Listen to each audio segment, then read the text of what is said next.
बहुत स्वागत। आप देख रहे हैं कहानी कुर्सी की। बात करते हैं बिहार की। बिहार में इससे पहले आप राजनाथ सिंह जी का भाषण सुन रहे थे। आज वो एक बहुत लंबे चौड़े कार्यक्रम को संबोधित कर रहे थे।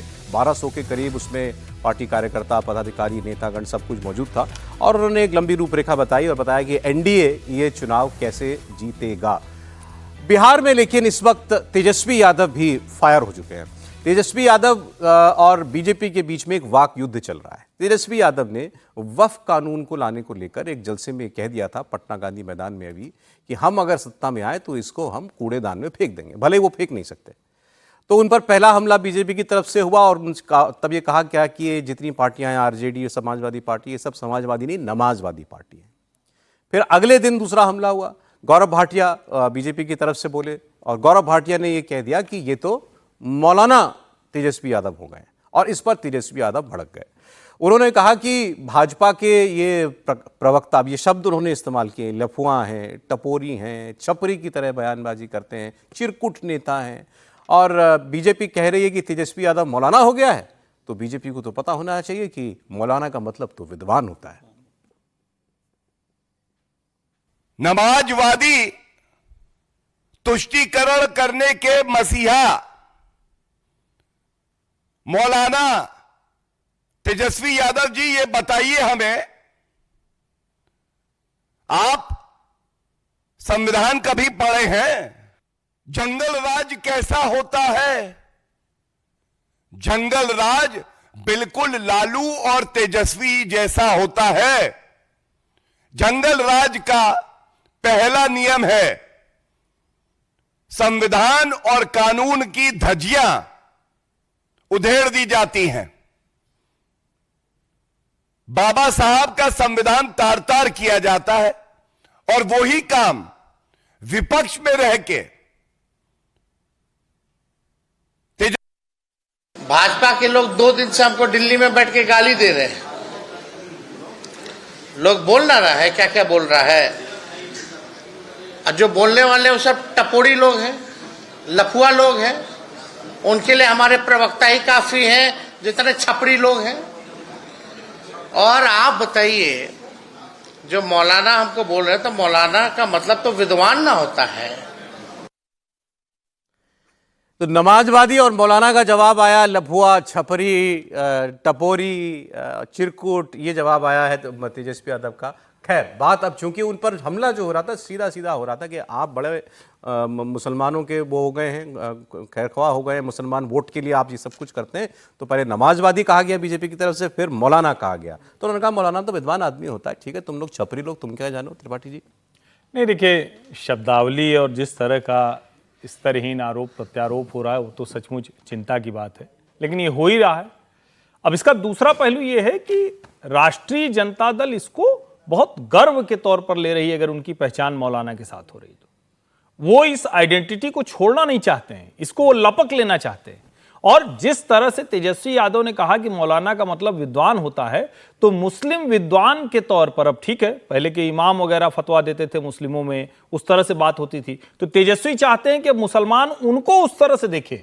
और इसमें भारतीय जनता पार्टी ने एक तरह से कहें तो जो रोगी मन भावे तो ताबैदा फरमावे, वही हाल हो गया है कि जो वही चाहते थे वो कि किसी भी स्थिति में मुसलमानों को लगे कि एकमात्र नेता तेजस्वी यादव हैं। और भारतीय जनता पार्टी जो कर रही है वो ठीक कर रही है, उसको लगता है कि एक पोलराइजेशन होगा, लेकिन तेजस्वी यादव को इसमें कोई मुश्किल नहीं। तेजस्वी को इसमें आनंद आ रहा है, नहीं, प्रसन्न है, क्योंकि मतलब मैं बता रहा हूं, पार्टी की रणनीति ये तय की गई है। जितने प्रवक्ता भी डिबेट में जा रहे हैं वो भी तय करके जा रहे हैं कि मौलाना कहा ये तो बहुत अच्छा है भाई।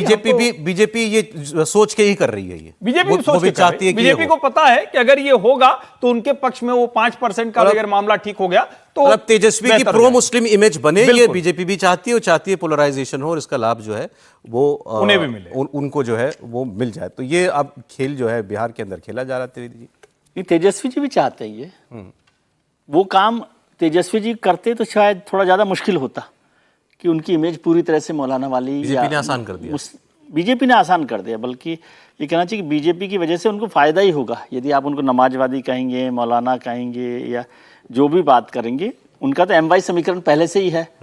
अब मुश्किल होती है कि भाई कहीं चिराग पासवान के साथ कुछ लोग ना चले जाएं या नीतीश जी के साथ ना बने रह जाएं, नीतीश जी की परेशानी होगी, नहीं 10-12% जो भी मुस्लिम उनके- वोट ना कुछ मुस्लिम बचे, वोट, अच्छा। हाँ मुस्लिम वोट, तो वो पूरे की पूरी तरह से तेजस्वी के पास आ जाए, इसलिए उसमें कोई उनको परेशानी नहीं है।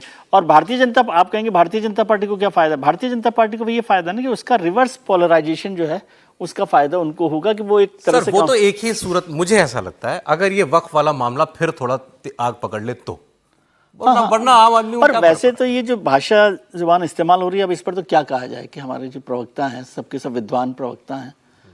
वैसे मौलाना बीजेपी, वैसे जो वो जो या क्या उपनाम कह लीजिए जो दिया गया था ये मौलाना ये मुलायम तो के लिए मौलाना कहा- मुलायम मुलायम के लिए कहा गया हाँ, था। अब वो वही नहीं तो लेकिन मौलाना मुलायम जब कहा गया था तो उसका फायदा भी मौलाना मुलायम को हुआ। मुलायम सिंह ने भी इसे बहुत गर्व से लिया हाँ, था, वही कह रहा समाजवादी हूं पार्टी मैं ने इसे बहुत गर्व से लिया था। अखिलेश यादव भी इस बात को गर्व से लेते कि भाई हमारी पार्टी को अगर पिता को मौलाना मुलायम कहा गया और मुस्लिम वोटों को कहा गया। देखिए अखिलेश हो उत्तर प्रदेश में या बिहार में तेजस्वी यादव की लालू प्रसाद की पार्टी हो, आरजेडी हो, तेजस्वी के जो भी मुख्यमंत्री के चेहरे बने हुए हैं, वो जानते हैं कि एमवा समीकरण अगर स्ट्रांग रहेगा तो बिहार में कोई इस तरह का ध्रुवीकरण नहीं होगा कि सारा हिंदू वोटर बीजेपी के पास जाएगा। जाति के समीकरण बहुत मायने रखते हैं उत्तर बिहार की राजनीति के अंदर, और लोग जाति को प्राथमिकता देते हैं अपने धर्म से ज्यादा। तो वोटों में अगर होगा तो एमवा समीकरण अगर मजबूत बनता है तो 30% पे तो तेजस्वी यादव खड़े हैं। उसके बाद उनको सिर्फ 10 से 12% के लिए मेहनत करना है, जिसके लिए वो पिछड़ा वोट बैंक की कोशिश कर रहे हैं। तो उन्हें मालूम है कि अगर मैं 30% का वोट बैंक मजबूत कर लेता हूं यादव और मुसलमानों का, और 8 से 7 से 8% दूसरा वोट मुझे मिलता है, तो मेरी सरकार में आने की संभावनाएं बहुत मजबूत हो जाएगी। और वैसे भी सबसे बड़ा दल तो आरजेडी ही बनता है। आप पिछले 4 चुनाव उठाकर देख लीजिए, सीटों में अगर उन्हें आप देखोगे तो सबसे बड़े दल के रूप में वो उभर कर आते हैं। तो मुझे लग रहा है कि तेजस्वी की यही कोशिश है कि जो नीतीश कुमार के साथ मुस्लिम वोट बैंक सेकुलर के नाम पर जुड़ा था, वो वक्फ के बाद पूरी तरीके से तेजस्वी को मुसलमानों का नेता मान ले, उनका रहनुमा मान ले, मौलाना तेजस्वी मान ले और उनके पास शिफ्ट हो जाए, उसका फायदा तेजस्वी को चुनाव में लेकिन मिलेगा। आपने बताया ना कि वो बैल साहब की भाई उनको जरूरत है वो एम और वाई के बाद कुछ हासिल होने की वोट की, बिल्कुल। वो आएगा या नहीं आएगा, सवाल यही है। बिल्कुल सही कह रहे हैं आप सौरभ जी। देखिए 1.76 करोड़ मुस्लिम है वहां पे, और साथ में 17% के करीब उनका टोटल वोट परसेंटेज में गिना जाता है। तो अगर इसका ज्यादातर हिस्सा सीमांचल एरिया के अंदर है, लेकिन अगर हम देखते हैं और ये 3 महागठबंधन जो है आरजेडी, कांग्रेस, AIM जो कह रहा है कि वो जाना चाहता है इस समय आरजेडी के साथ ही, तो कहीं ना कहीं ये सब मुस्लिम वोट को यूनिफाई करना चाहते हैं, ताकि अगर महागठबंधन के अंदर आता तो इनका ओवरऑल वोट परसेंटेज बढ़ जाए। दूसरी चीज आती है, हम सब अंडर एस्टिमेट करते हैं एलजेपी को, तो एलजेपी को यहां पे बहुत बुरी तरह से अंडर एस्टिमेट किया जा रहा है। और जो बात अभी मेरे को पैनलिस्ट भी कर रहे थे कि जाति का बहुत अहम रोल है यहां पे, तो कि अगर एलजेपी जो पिछली बार 135 सीट पे लड़ा था और उसको सिर्फ एक ही सीट मिली थी, लेकिन उसका वोट प्रतिशत क्या था 10.26%, यानी कि 10% से ऊपर, तो ये कहीं ना कहीं बहुत बड़ा आंकड़ा है। इस बार तो वो एनडीए के साथ है, और अगर एनडीए उसको प्रॉपर सीट अलॉटमेंट करता है तो जो जहां पे वो सेकंड या थर्ड नंबर पे आ रहे थे, तो इस बार हो सकता है कि उनकी जो सीट्स हैं वो बढ़ जाएं, और एलजेपी इसका फायदा एनडीए को ही होगा। एलजेपी वैसे चिराग पासवान का रोल क्या रहेगा इस बार, इसमें कोई कंफ्यूजन है क्या? पिछली बार तो सब जानते हैं नीतीश कुमार के खिलाफ उनको वोट मिला था जो वोट मिला था। त्रिपाठी जी नहीं, देखिए मुझे नहीं लगता कि कोई बहुत भ्रम इस बार है, और पिछली बार भ्रम भी था तो भ्रम बनाया गया था। पिछली बार जो स्थितियां थी इसमें कोई बहस नहीं है, कोई भारतीय जनता पार्टी के नेता प्रवक्ता नहीं मानेंगे, लेकिन चिराग पासवान भारतीय जनता पार्टी की रणनीति पर काम कर रहे थे। चूंकि चिराग पासवान के जरिए भारतीय जनता पार्टी वो जो हासिल करना चाहती थी वो क्या था कि वो दिखा सके कि वो सबसे बड़ी पार्टी है। पिछली बार वो सबसे बड़ी पार्टी बनी भी, और चिराग पासवान एक तरह से कहें कि उन्होंने अपने आप को होम किया, मतलब किसी कॉज के लिए होम कर दिया। जो बार बार वो कहते हैं कि हम मोदी जी के हनुमान हैं, तो वो काम उन्होंने किया। अब इस बार स्थिति बहुत स्पष्ट है। मुझे लगता है कि इसी गठजोड़ में एक सम्मानजनक सीट उनको भी मिलेगी, और चूंकि ये सब जब साथ मिलेंगे तो निश्चित तौर पर 2020 से मजबूत गठजोड़ ये होने वाला है। एनडीए पिछली बार से ज्यादा मजबूत, बिल्कुल निश्चित तौर पर। अच्छा ठीक। अब एक दूसरी खबर, और ये भी चला चली की वेला के दौरान आप बात कर रहे हैं, ये तो आप डिसाइड कीजिए। उन्होंने कहा मजबूत है, लेकिन एनडीए पिछली बार से ज्यादा। बात करते हैं कांवड़ यात्रा की और उससे जुड़े विवाद की। 11 जुलाई से कांवड़ यात्रा शुरू हो जाएगी। कांवड़ यात्रा उत्तर भारत में बहुत से राज्यों के अंदर से होकर के गुजरती है। उत्तर प्रदेश के मुजफ्फरनगर में कांवड़ यात्रा को लेकर एक बड़ा विवाद हो गया है। मुजफ्फरनगर के एक ढाबे पर धर्म की पहचान करने के लिए कर्मचारियों की पैंट चेकिंग के आरोप में पुलिस ने 6 लड़कों को नोटिस जारी किया है। पुलिस ने इन्हें पूछताछ के लिए पेश होने को कहा है। मुजफ्फरनगर पुलिस की इस नोटिस से हिंदू संगठन नाराज हैं। स्वामी यशवीर महाराज इन्होंने धमकी दी है कि अगर पुलिस ने इन लड़कों के खिलाफ कोई केस किया तो केवल यूपी नहीं बल्कि पूरे देश में आंदोलन किया जाएगा। ये पूरा विवाद शुरू हुआ मुजफ्फरनगर में पंडित जी वैष्णो ढाबा के नाम से चल रही एक ढाबे में। यहां पर कुछ हिंदूवादी संगठन के लड़के कांवड़ यात्रा से पहले जांच करने के लिए पहुंचे। ये विवाद तो आप कई सालों से देख रहे हैं कि वहां पर जांच की जाती है कि ये जो भाई दुकान है जिस नाम से चल रही है, अगर इसके मालिक कौन है, चलाने वाला कौन है, मैनेजर कौन है, हिंदू है कि मुसलमान है। क्योंकि कांवड़ यात्रा में जो लोग हिस्सा लेते हैं वो इस बात को लेकर के बड़ा कॉन्शियस रहते हैं कि हम क्या खाएं क्या ना खाएं, पवित्रता का बड़ा ख्याल रखते हैं। अब बताया जा रहा है कि जब ढाबे के कर्मचारियों ने अपनी पहचान बताने में आनाकानी की तो उन्होंने QR कोड स्कैन किया, इसमें नाम आया किसी मुसलमान का। इसके बाद इल्जाम है कि उन्होंने कर्मचारियों की पैंट उतरवाकर चेक किया। लेकिन ये जो यशवीर महाराज हैं जो इन लड़कों के समर्थन में है वो इस आरोप से इनकार कर रहे हैं। अब इस विवाद में समाजवादी पार्टी भी कूद पड़ी। समाजवादी पार्टी के नेता ST हसन ने इस बारे में एक बहुत विवादित बयान दे दिया। उन्होंने ढाबे पर चेकिंग करने वालों की तुलना पहलगाम के आतंकवादियों से कर दी, जिन्होंने इसी तरीके से धर्म निर्धारण करके कपड़े उतार के कई लोगों के चेक किए और फिर उनको गोली मारी। और ST हसन कह रहे हैं कि इन दोनों में फर्क क्या है। आंदोलन को मोड़ने के लिए झूठा आरोप लगाया गया, क्योंकि वहां पर राष्ट्रीय स्तर की मीडिया थी। यदि वहां पर पीटने का और पैंट उतारने का कार्य होता तो जो मीडिया थी उनके कैमरे में बंद हो जाता, लेकिन ऐसी कोई बात नहीं हुई। ये तो केवल एक मुस्लिम पत्रकार था वहां, उसने उसको कहा कि इसको थोड़ा मोड़ दूसरी तरफ दे दे। उसी ने बताया तू अपना गोपाल नाम बता दे, और ये कहे मेरे साथ में पिटाई और मेरी पैंट उतार करके जांच की गई, जबकि ये बिल्कुल झूठा है। फिर जांच हुई। ये देश के दुश्मनों से मिले हुए लोग हैं जो देश के अंदर शांति नहीं चाहते, जो हिंदू मुसलमान करके यहाँ की आबादी को बांटना चाहते हैं और आबादी बढ़ने के बाद देश कमजोर हो। इनका एक एजेंडा है, लोग इस बात को समझ नहीं रहे, लेकिन धर्म की आड़ में धार्मिक ब्लैकमेल करके ये सब हरकतें कर रहे हैं। किसने ये राइट दिया इनको कि ढाबों की चेकिंग करें? ये किसने इनको ये राइट दिया कि लोगों की पैंटें उतरवाएं?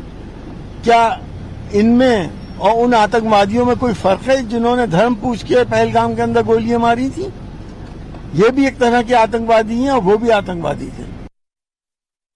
अब एक तो ST हसन साहब सांसद हैं, समाजवादी पार्टी के रहे हैं, सांसद रहे हैं, तो इनको तो बहुत नाप तोल के बोलना चाहिए। तो इन्होंने जो तुलना कर दी है तो बिल्कुल सरासर बकवास है जो ST हसन कर रहे हैं। इससे स्पष्ट अब और कुछ नहीं कि आप पहलगाम के आतंकवादी हमले से किसी भी चीज़ की तुलना करेंगे क्या? कुछ तो लिहाज रखना चाहिए था उनको। अब अगर यह आरोप सही है कि किसी की पैंट उतरवाई, धर्म चेक किया किसी के ऊपर, तो पुलिस तो फिर सख्ती से इनसे पेश आए। बिल्कुल इनके ऊपर कड़ी से कड़ी कार्रवाई होनी चाहिए। अब वो जो स्वामी जी जो वो बात कह रहे थे, वो ये कह रहे हैं कि ये सब झूठ बोला जा रहा है, क्योंकि जब वहाँ विवाद हो गया और दुकानदार ने नाम पंडित जी लिख रखा था, निकला मुसलमान, उसके बाद उसने कार्रवाई से बचने के लिए ये झूठा आरोप इन लड़कों के ऊपर लगा दिया। इसमें भी दो बातें हैं।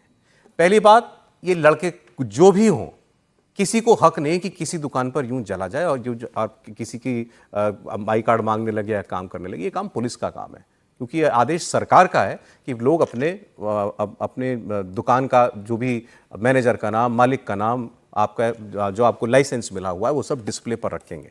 ये सरकार ने आदेश जारी किया है, उसको लागू करवाने का काम भी केवल पुलिस का है। तो कोई ये लोग पुलिसिंग नहीं कर सकते। लेकिन अब ये जो बड़ा आरोप लगा दिया गया है, इसमें इस पूरे विवाद को बहुत ज़्यादा मतलब एक विस्फोट करने का इसमें मसाला भर दिया गया है। अब इसकी सच्चाई क्या है ये तो पुलिस बता सकती है। सर, मैं तो मूल सवाल ये है कि वो कौन होते हैं जो चेक करें? ठीक बात है, बिल्कुल। तो ये विवाद तो सबसे बड़ा ये है ना, इसके अलावा कोई बहस बेमायने है। वो कौन होते हैं इस पर बात करने वाले? और मान लीजिए पंडित वैष्णो ढाबा लगा हुआ है, कोई और ढाबा लगा हुआ था कि यहाँ कहीं पर किसी कंपनी में काम करते, तो वहाँ पे सारे लोग एक ही धर्म के होंगे? ये किसी कानून में लिखा हुआ है हिंदुस्तान के? बताइए मुझे। अब सरकार ने आदेश जारी किया, आपने क्या पहचान बताएंगे अपनी? उस पर ऑर्डर, अदालत के भी आदेश आए हैं, वो भी आपने देखा होगा। और पिछले साल भी ये मसला हुआ, लेकिन मैं इस बात पर आगे जाना ही नहीं चाहता। जो ST हसन साहब ने कहा वो तो उसका कोई मायने ही नहीं है कि उस तरह से वो बात करना कि पहलगाम के आतंकवादियों के साथ जोड़ना। मैं तो इसकी सरकार की कानून व्यवस्था के कमजोर होने की तरह से देखता हूँ कि ये सरकार कैसी सरकार है कि कोई भी आके कुछ भी करेगा। कौन होते हैं वो लोग कि पूछने वाले, देखने वाले, समझने वाले। अब आप इसको ले जाएंगे नहीं, वहां पर कावड़ यात्राओं की पवित्रता, फलाना ठिकाना, जो भी होगा, लेकिन ये अधिकार आपके पास नहीं है। ये बिल्कुल और मैं इससे सहमत, इसके आगे मैं बहस करना नहीं चाहता इस पर। सरकार, पुलिस, सरकार जो चाहे कि वो देखेगी क्या करना चाहती है। आदेश सरकार ने निकाला है तो काम भी पुलिस करेगी, सरकार करेगी। भाई इसमें कोई शक नहीं है समीर जी।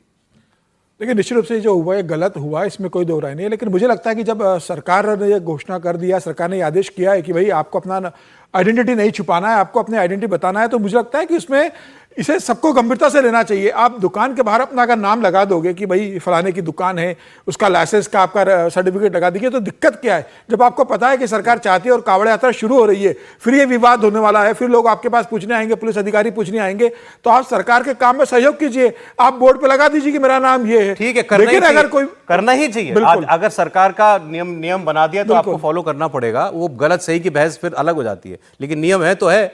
लेकिन कोर्ट ने इस बार कोई इस वक्त रोक नहीं लगाई है इसके ऊपर।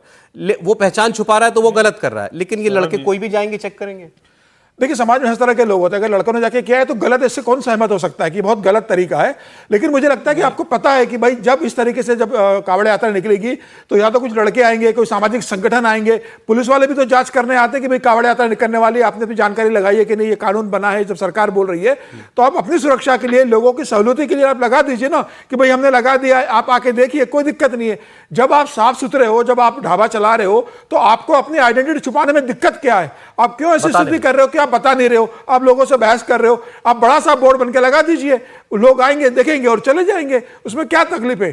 तो मुझे लगता है कि आप व्यवसाय कर रहे हो, बिजनेस का नुकसान होता है इनका। निश्चित रूप से बिजनेस से क्या नुकसान होता है। लोग कई बार नहीं खाना चाहते हैं। तो ठीक है ना, जो नहीं खाना चाहेगा वो नहीं खाए। मुस्लिम ओनर है यहाँ पर, मीट मछली मुझे लग रहा है आप छुपा के लोगों को खाना क्यों खिलाना चाहते हो? लोगों का स्वागत कीजिए कि हमारी आइडेंटिटी ये है, आपका स्वागत है, आप आएंगे तो स्वागत है, नहीं आना है कोई दिक्कत नहीं है। आप खुल के व्यवसाय कीजिए। आप छुपा रहे हो, नाम नहीं बता रहे हो, सरकार कानून बना रही है, आप उसके बाद भी इंफॉर्मेशन नहीं दे रहे हो, ये बता रहा है कि आपके मन में कुछ काला है। ये जो विजिलेंटिज्म चल रहा है, ये इसको आप सही मानते हैं क्या?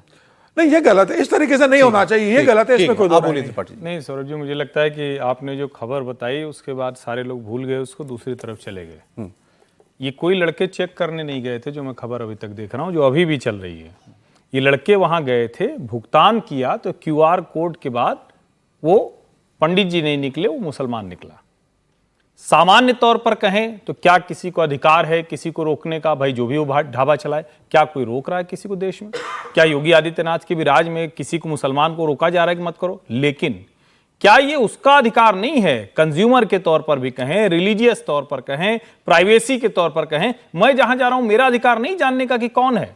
और अगर मैं नहीं चाह रहा हूं कि कोई मुस्लिम है, मैं कांवड़ यात्रा लेके निकला हूं, मैं नहीं चाह रहा हूं, तो मुझे कोई जबरदस्ती खिलाएगा नाम बदल के? ठीक है, बिल्कुल। ये तो भेष बदलना हुआ ना। और ये तो किसी भी तरह से किसी की आस्था के साथ खिलवाड़ है। कोई भी हो, अगर कोई मुसलमान है, कोई हिंदू नाम बदल के अपना मुस्लिम बन जाए। हमने कितनी कहानियां देखी, अभी लगातार तो कहानियां देख रहे हैं ना कि कितने अलग अलग मामले आते हैं। अभी जो मामला आया वो बड़ा विचित्र था, इससे जोड़ा नहीं है, लेकिन फिर भी सुन लीजिए। वो किसी कथा में एक सम तिवारी जी थे, उन्होंने कहा कि हमारी तो शादी ही नहीं हो रही। कोई मुस्लिम लड़की कुशीनगर की, उसने अपना नाम बदल के खुशी कर लिया अनिरुद्धाचार्य महाराज की कथा सुन के, हाँ, किसी की कथा में, और जाके वो उसने कहा कि नहीं मैं तो हिंदू हूं, उसने शादी नहीं हो रही, उसकी कमजोर नस थी, शादी कर ली, बाद में उसको मार डाला अपने प्रेमी के साथ मिलकर। सवाल ये नहीं है, मैं समझ नहीं पाता हूं कि हर चीज को ऐसे क्यों जोड़ा। और कोई भी गुंडागर्दी करे, कोई भी अलग से जाकर करे, कानून व्यवस्था से उतर करे, इसको तो कभी स्वीकार किया ही नहीं जा सकता है। लेकिन आप पहली नजर में उसी को दोषी कर देंगे।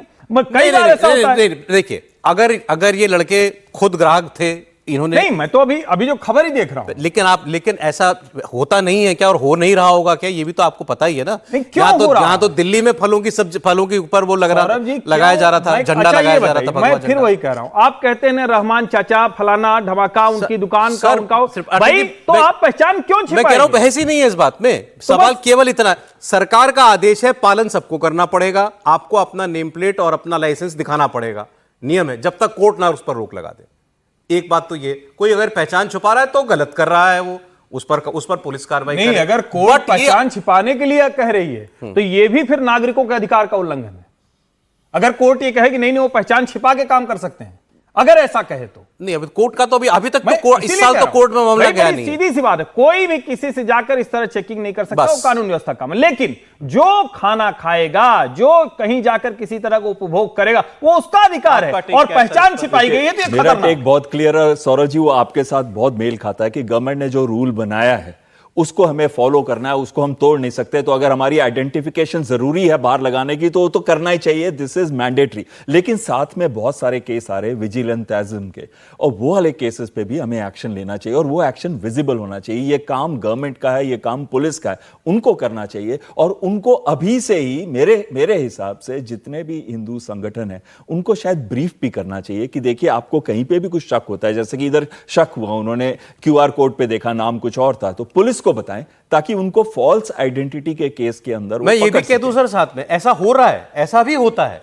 मतलब कि नाम आपने ऊपर पंडित जी लिखा हुआ है और आप मुसलमान हो, ऐसे केसेस आए हैं। बिल्कुल।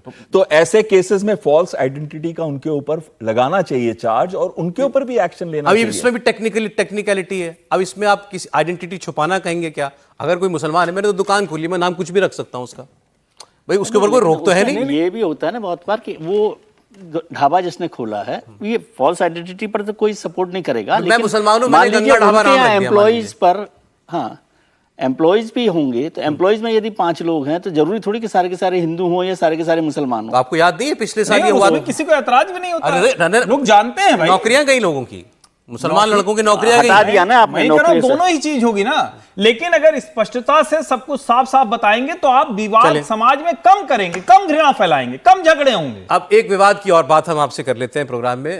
समय है, देवभूमि हिमाचल में जो हो रहा है उसको देखकर हर कोई हैरान है। यहां पर एक मंत्री है अनिरुद्ध सिंह साहब ने NHAI हाईवे का काम चल रहा था, 4 लेनिंग का काम चल रहा था, वहां पर हुआ ये कि सड़क बनाते वक्त जो है, जो कॉन्ट्रैक्टर लगे होते हैं, ध्यान नहीं दिया होगा, एक 5 मंजिला बिल्डिंग थी। पहले उसमें क्रैक आ गया और फिर उसके बाद वो बिल्डिंग गिर ही गई। सड़क बनाने के काम में पहाड़ किनारे बिल्डिंग बनी थी, वो गिर गई। अब इसको लेकर के ऑब्वियसली ये लोकल आदमी होंगे, लोकल MLA होंगे, जो भी होंगे, इनको लोगों ने बताया होगा साहब हमारा तो इतना नुकसान हो गया। ये वहाँ मौके पे गए, इन्होंने कहा उसको बुलाओ, इंजीनियर को बुलाओ, अधिकारी को बुलाओ। NHAI के अधिकारी को बुलाया, 2 अधिकारियों को उन्होंने बुलाया और दोनों के साथ मारपीट की रात में, कमरे में बंद करके, और भी लोग सामने थे, कमरे में बंद करके उनको मारा। जो FIR कराई है अधिकारी ने, वो उस FIR में उसने ये कहा है कि इन्होंने पहले मारा और उसके बाद मिट्टी का एक बर्तन उठाकर मेरे सर पे पटक दिया और मेरे सर से खून बहने लगा। इतना हुआ, ये लोग अस्पताल गए, इसके बाद इन्होंने FIR कराई। नितिन गडकरी साहब जो कि सेंट्रल मिनिस्टर हैं, इसी मामलों से जुड़े हुए, NHAI के उनके अंडर आता है, उन्होंने इसको लेकर के ट्विटर पर खूब प्रतिक्रिया दी है, बहुत निंदा की है और उन्होंने फ़ोन पर बात की सुखविंदर सुक्खू जो चीफ मिनिस्टर हैं, और उनसे मांग की कि आप इस अपने मंत्री के खिलाफ एक्शन लीजिए। केंद्रीय मंत्री कह रहा है मुख्यमंत्री को कि तुम अपने मंत्री के खिलाफ एक्शन लो। तो एक काम तो उन्होंने जो किया था बहुत ही खराब निंदनीय काम किया मंत्री का, लेकिन मंत्री के ऊपर अभी तक कोई एक्शन हुआ नहीं है।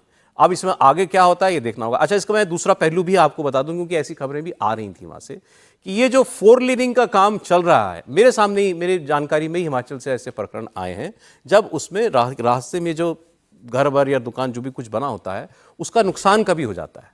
अब उसकी भरपाई कौन करेगा? वो तो कॉन्ट्रैक्टर ये क्या आगे बढ़ जाता है, ये तो हम तो सड़क बना रहे हैं, अब ये जो हुआ सड़क बनाने में तो हादसा हो जाता है, वो एक अलग पहलू है। लेकिन इन मंत्री के साथ क्या होना चाहिए ये तय किया जाए, बताइए सर।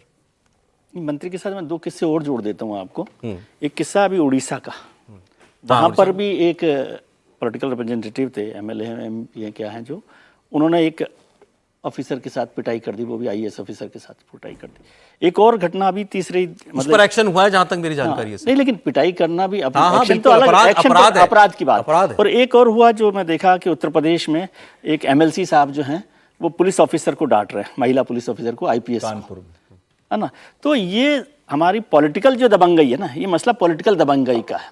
जो एक्शन हो रहा है, क्या हो रहा है, गडकरी साहब ने जो किया है या उड़ीसा में जो हुआ है, लेकिन ये पॉलिटिकल दबंगई का है कि आपके पास पावर हो तो आप कुछ भी कर सकते हैं। इसमें नेता ये कह के बचता है कि साहब चलो मारने को तो कोई उसका वही मार पिटाई को तो कोई वो उसका एक्सक्यूज क्या देगा, लेकिन वो ये कहते हैं हम पब्लिक रिप्रेजेंटेटिव है, हमारे पास आदमी अपनी शिकायत लेके आता है। का मतलब पिटाई थोड़ी करेंगे आप। ठीक बात है। और वो हिमाचल को मैं बताऊं, हिमाचल को मैं जानता हूं, हिमाचल में क्या होता है कि वो टूटते हैं कि हिमाचल में घर कैसे बनते हैं। हिमाचल में घर आपने देखे होंगे कि वो 6 और 8 मंजिल के घर होते हैं नॉर्मली।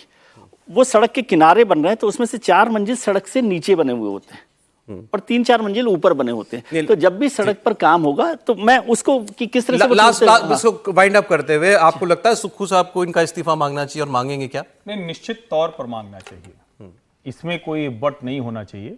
और अनिरुद्ध सिंह मंत्री के तौर पर बड़े दबंग हैं, पहले भी ऐसा व्यवहार करते रहे, रॉयल फैमिली साथ। और अगर ये नहीं होता कि इतना मामला बिगड़ गया होता तो नितिन गडकरी को इस तरह से हस्तक्षेप नहीं करना पड़ा होता।